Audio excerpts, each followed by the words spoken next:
নবী সাল্লাল্লাহু আলাইহি ওয়াসাল্লাম অনেক দিন আগেই বলেছেন, 1400 বছর আগেই, যখন মসজিদগুলোর মধ্যে হট্টগোল বেড়ে যাবে তখন ধরে নিবে যে কিয়ামত কাছাকাছি চলে এসেছে। আর মসজিদগুলো হবে চাকচিক্যময়, চকচকা, দেখে মনে হচ্ছে তাজমহল। মসজিদগুলো হবে চাকচিক্যময়, কিন্তু মসজিদ থেকে হেদায়েত উঠে যাবে। এমনও হাদিস এসেছে, মুসল্লিরা মসজিদে নামাজ পড়বে, জামাতে নামাজ পড়বে, কিন্তু ওই মুসল্লিদের মধ্যে একজন প্রকৃত ইমানদার মানুষ খুঁজে পাওয়া যাবে না। এমনও হাদিস এসেছে, যদিও হাদিসগুলো সব জায়গায় বলতে পারি না আমরা। এমনও হাদিস এসেছে যে মসজিদে মুসল্লিরা নামাজ পড়বে, কিন্তু মুসল্লিদের মধ্যেও একজন প্রকৃত ইমানদার মানুষ খুঁজে পাওয়া যাবে না। আপনারা হয়তো মনে করছেন সেই যুগ অনেক দেরি আছে, আমরা দেখছি সেই যুগ চলে এসেছে। ইবাদত বন্দেগীর জীবনে এখন মানুষ নামাজি হয়েছে, আর অর্থনৈতিক জীবনে গিয়ে সুদখোর হয়েছে, হয় নাই? ইবাদত বন্দেগীর জীবনে মানুষ নামাজ পড়ছে, মাশাআল্লাহ, রোজা রাখছে, যাকাত দিচ্ছে না, অন্যের হক দিচ্ছে না, প্রতিবেশীর হক দিচ্ছে না, আত্মীয়র হক দিচ্ছে না, নিজের সম্পত্তির সুষ্ঠু বন্টন করছে না, ভাই বোনকে সম্পত্তি দিচ্ছে না। এমন হচ্ছে না? নামাজ কিন্তু ঠিকই আছে, নামাজ মানুষ পড়ছে, নামাজ পড়ার পরেও মানুষ কবিরা গুনাহ করছে কিনা, নামাজ পড়েও মানুষ মাপে কম দিচ্ছে কিনা। এই যে রমজান মাস সামনে আসবে, এই রমজান মাসেও রোজা রেখে মানুষ মাপে কম দিবে না, পণ্যের দাম বাড়িয়ে দিবে না, পণ্য মজুত করে বাজারে কৃত্রিম সংকট তৈরি করবে না। কিছু অসাধু ব্যবসায়ী তৈরি হবে রমজান মাসে, তার অপেক্ষায় বসে আছে কখন রমজান আসবে দাম বাড়িয়ে দিব, অপেক্ষা করে বসে আছে। আর আমি বিগত 2টা লেকচারে বলেছি, কেউ কেউ বলতে পারে ভবিষ্যৎবাণী করছে, কিন্তু যারা বাস্তবতা বোঝে তারা বুঝবে এটা বাস্তব, ভবিষ্যৎ না, এটা বর্তমান। বর্তমানটা কি? আসন্ন রমজানে জিনিসপত্রের দাম দ্বিগুণ হয়ে যাবে। কি করবেন এখন? আপনি না হয় সামর্থ্যবান, কিছু খেয়ে পরে বাঁচতে পারবেন, যার সামর্থ্য নাই সে কি করবে? কিভাবে আমরা চলবো তাহলে? সমাধান, আপনার যদি 5টা খেজুরে ইফতার করা হয়ে যায়, 10টা খেজুর খাওয়ার দরকার নাই, 5টা খেজুর দান করে দিবেন। পারা যাবে ইনশাল্লাহ? যদি আপনার একটা কাপড়, একটা ড্রেসে ঈদের পোশাক হয়ে যায়, আরেকটা কেনার দরকার নাই, ওইটা অন্য কাউকে দান করে দিবেন ইনশাল্লাহ। পারা যাবে? বাংলার মাটিতে প্রতি 5 জন মানুষের মধ্যে একজন হচ্ছে দারিদ্র সীমার নিচে বাস করে। আমাদের দেশে দারিদ্র্যের হার কত? কত পার্সেন্ট? কত পার্সেন্ট বলেন? 20%। কত পার্সেন্ট? এই করোনার সময় এটা অনেক বেশি ছিল, আস্তে আস্তে আলহামদুলিল্লাহ কমতে কমতে এখন 20 আসছে। 20 মানে হচ্ছে প্রতি 5 জনে একজন স্বাভাবিক খাবার খেতে পারে না, প্রতি 5 জনে একজন 3 বেলা ভালো করে খেতে পারে না। এখন রমজান মাসে কি করি আমরা? 4 জন মিলে ওই ভাইয়ের দায়িত্ব নেই, তাই করি না? আমরা 4 জন মিলে ওই ভাইয়ের দায়িত্ব নেই, তার খাবার, তার ইফতার, তার সাহারি, তার পরিবারের দেখাশোনা, তার পোশাক আশাকের আমরা দায়িত্ব নেই না? আমরা জাকাতগুলো দেই না? আমরা ওসর, সাদাকাতুল ফিতর এগুলো দেই না? এতে করে একটা ব্যালেন্স তৈরি হয়, ওই 4 জন মিলে 5ম ব্যক্তির দায়িত্ব নেওয়া হয়। কিন্তু এই কাজটা আমরা শুধু রমজানেই করি, রমজানের বাইরে করি না।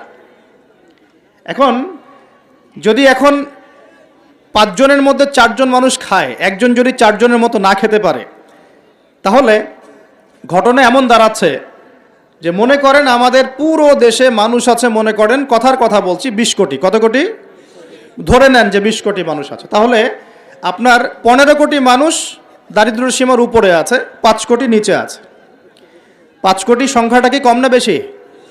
আচ্ছা, 15 কোটি মানুষ যে খাবার আমরা খাচ্ছি, এই খাবারের সাথে যদি আরও 5 কোটি মানুষকে আমরা খাওয়াতে চাই রমজান মাসে, তাহলে বাজারে যে খাদ্যদ্রব্য আছে এর উপরে চাহিদা বাড়বে না? বাড়বে না? বুঝতে পারছেন না? চাহিদা যখন বেড়ে যাবে, দামটা কি বাড়বে না কমবে? বেড়ে যাবে। এর উপর আবার আছে দুর্নীতি, এর উপরে আবার থাকবে ধনীরা জাকাত দিবে না অনেকেই, এর উপরে আবার থাকবে কালোবাজারি, এর উপরে আবার সিন্ডিকেট করবে, এর উপরে আবার মাপে কম দিবে, মানে সব মিলিয়ে একটা কৃত্রিম সংকট তৈরি হয়ে যাবে। তখন আপনি কি করবেন? সলিউশন বললাম, যার সামর্থ্য আছে অপচয় কমিয়ে দিবেন। 1 নম্বর কাজ কি? অপচয় কমিয়ে দিবেন, প্রতিবেশীর হক দিবেন। নিজে খেলাম, আমার আত্মীয় স্বজন না খেয়ে আছে, আমার প্রতিবেশী না খেয়ে আছে, এমনটা করতে যাবেন না। যদি 5টা খেজুরে কাজ হয়ে যায়, 6 নম্বর খেজুরটা মানুষকে দান করে দিয়ে, যদি এভাবে চলতে পারেন সবাই খেতে পারবে। এখন বড় সলিউশন কি? এটা তো ইসলামিক সলিউশন বললাম। অপচয় কমিয়ে দেয়া, নিজে খাওয়া, অন্য ভাইকে খাইয়ে খাওয়া। যেমন একটা হাদিস এসেছে, সে ব্যক্তি মুমিন হতে পারবে না যে নিজে পেট ভরে খায়, প্রতিবেশী না খেয়ে থাকে। হাদিস আছে না? এই হাদিসগুলোর উপর আমল করলে সমাজে কোনো দারিদ্রতা থাকতো না।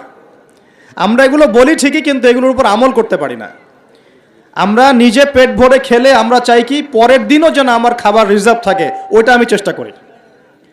মানুষকে দান করা তো দূরের কথা, আমার যতটুকু আছে আরও ডাবল করতে চাই, ট্রিপল করতে চাই, আরও বেশি করতে চাই।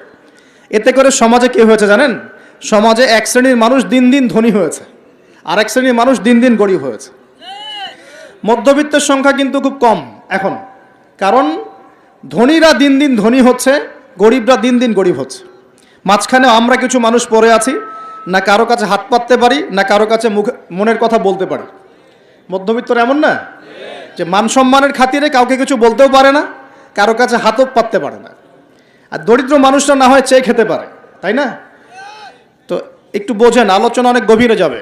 প্রিয় ভাইয়েরা, আমরা যদি অন্যের দায়িত্ব নেওয়ার মনোভাব রাখি যে আমি নিজেও খাবো, আমার প্রতিবেশীকে খাওয়াবো, আমার আত্মীয়দেরকে খাওয়াবো, এবং আমি অপচয় করব না, আমার খাবার যতটুকু হয়ে যায় এতটুকুতে তুষ্ট থাকবো, বাকিটা আমি দান করব, সদকা করব। রমজানে যদি এরকম করতে না পারেন, রমজানে আপনাদের ভয়াবহ বিপদ অপেক্ষা করছে। বলতে পারেন যে ভবিষ্যৎবাণী করে গেল নাকি? দেখেন না কি হয়। কথাটা আগে শোনেন তো, কথাটা শুনে আগে দেখেন তো কি হয়। ইসলামিক সলিউশন কি? অন্যের পাশে দাঁড়ানো। ইসলামিক সলিউশন কি? অপচয় কমানো। ইসলামিক সলিউশন কি? জাকাতগুলো দেয়া। যখন ধনীরা জাকাতগুলো দেয়া শুরু করবে, তখন দরিদ্রর পেটে গিয়ে ভাত পড়বে। ধনীদের সম্পদে যে জাকাত আছে, এই জাকাতগুলো যখন আপনারা সুষ্ঠুভাবে বন্টন করবেন, তখন গরিবের পেটে ভাত পড়বে। শুধু এইসব তন্ত্রমন্ত্র আর খাতা কলমের ইকোনমিক্স দিয়ে সমাজে শান্তি প্রতিষ্ঠা হবে না। খাতা কলম বইপত্রের অর্থনীতি দিয়ে সমাজে শান্তি প্রতিষ্ঠা হয় না, বরং সমাজে কি হয়? পুঁজিবাদ হয়। পুঁজিবাদ কি জিনিস? ধনী দিন দিন ধনী হতে থাকবে, এক শ্রেণীর মানুষের কাছে ধন সম্পদ কেন্দ্রীভূত হতে থাকবে, এক শ্রেণীর নির্দিষ্ট একটা শ্রেণীর কাছে ধন সম্পদ কুক্ষিগত হতে থাকবে, বাকিদের রক্ত চুষে চুষে এরা বড়লোক হবে। এখন এই সবার রক্ত চোষা সুদভিত্তিক অর্থনীতি চলছে সারা বিশ্বে। এগুলো খাতা কলমের অর্থনীতি। বাস্তবের অর্থনীতি এমন হওয়া উচিত, ধনী যারা আছেন তাদের সম্পদের যে জাকাত আসবে, এই জাকাতটা দরিদ্রদের মধ্যে বন্টন করতে হয়। যদি এটা করতে পারতেন, সমাজের সবাই 3 বেলা খেতে পারতো, না খেয়ে মরতো না কেউ। কে শুনবে কার কথা? এগুলো তো বললেও সমস্যা, করলেও সমস্যা। কারণ আমরা বললে হয়ে যাব ধর্মান্ধ, আর যদি মুসলিমরা করে তারা হয়ে যাবে সন্ত্রাসী। আশ্চর্য একটা অবস্থা। সারা বিশ্বে যারা একনিষ্ঠভাবে ইসলাম পালন করতে চায়, ওদেরকে সারা বিশ্বে মৌলবাদী বলে প্রচার করা হয়েছে। অথচ সমাধান কিন্তু এখানেই। এই যে আমার হাতে যে কিতাবটা দেখছেন, এই কিতাবের মধ্যে আল্লাহ পাক সমস্ত বিষয়ের সমাধান নাজিল করেন নাই? এটা মুখে বলছি আমরা, ঠিক। কয়জন বিশ্বাস করে কথা?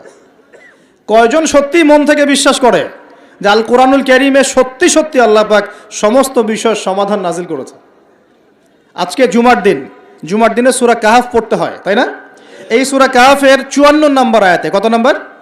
54 নম্বর আয়াতে আল্লাহ পাক বলছেন, ওয়ালাকাদ সাররাফনা ফি হাযাল কুরআন লিন-নাস মিন কুল্লি মাসাল। আল্লাহ বলেছেন, দেখে নিন, আল্লাহ বলছেন নিঃসন্দেহে, নিঃসংকোচে, অবশ্যই আমি এই কোরআনের মধ্যে শুধু মুসলিমদের জন্য নয়, পুরো মানব জাতির জন্য সমস্ত বিষয় ব্যাখ্যা করেছি। আল্লাহ পাক বলেছেন শুধু মুসলিমদের জন্য, পুরো মানব জাতির জন্য যত বিষয় প্রয়োজন আমি আল্লাহ এই কোরআনের মধ্যে ব্যাখ্যা করেছি। কে বলেছেন? আল্লাহ কি মিথ্যা কথা বলেন? তার রাসূল কি মিথ্যা কথা বলেন? তাহলে আমাদের মানতে সমস্যা কোথায়? মানতে কি সমস্যা? এই যে বললাম, যদি আমরা ইকোনমিক সেকশনে সমৃদ্ধি চাই, একটা স্টেবিলিটি চাই, অবশ্যই জাকাত ইম্পোজ করতে হবে। জাকাত ছাড়া অর্থনৈতিক সাম্য আসবে না। মনে করেন বাংলাদেশে মনে করেন যে 1 কোটি মানুষের উপরে জাকাত ফরজ। কথার কথা বলছে, কথার কথা। এই 16 কোটি 20 কোটি মানুষের মধ্যে মনে করেন 1 কোটি মানুষের উপর জাকাত ফরজ হয়েছে। আছেন এমন মানুষ? জাকাত মানে কি? কত পার্সেন্ট দিতে হবে সম্পদের? 2.5%। 100 টাকায় 2.5 টাকা, এই তো। আচ্ছা, এখন 1 কোটি টাকায় এই টাকাটা কি ছোট না বড়? আর এটা একজনের হিসাব করলাম, যদি এরকম আমি 1 লাখ মানুষের হিসাব করি, কত টাকা আসবে? এই টাকা দিয়ে আপনি কি করতে পারবেন? নিঃসন্দেহে আপনি দরিদ্র মানুষের সেবা এটা কাজে লাগাতে পারবেন। জাকাতের যে 8টা খাত আছে না? কটা খাত? 8টা খাতে সুষ্ঠু বন্টন করলে দেখবেন সমাজে একটা গরিব মানুষও থাকবে না ইনশাআল্লাহ, সবাই খেয়ে পরে বাঁচবে ইনশাআল্লাহ। এই কাজটা করবে কি? কে উদ্যোগ নেবে? আচ্ছা, এই জাকাত কি শুধু 1 বছরই আসবে না প্রতি বছর আসবে? এই জিনিসগুলো বুঝতে হয়। ইসলাম শুধু আমরা এই গতানুগতিক মুখস্থ করে পড়লেই হবে না, কোরআন সুন্নাহকে বাস্তবে প্রয়োগ করতে হবে। আল্লাহ পাক সে তৌফিক দান করুন।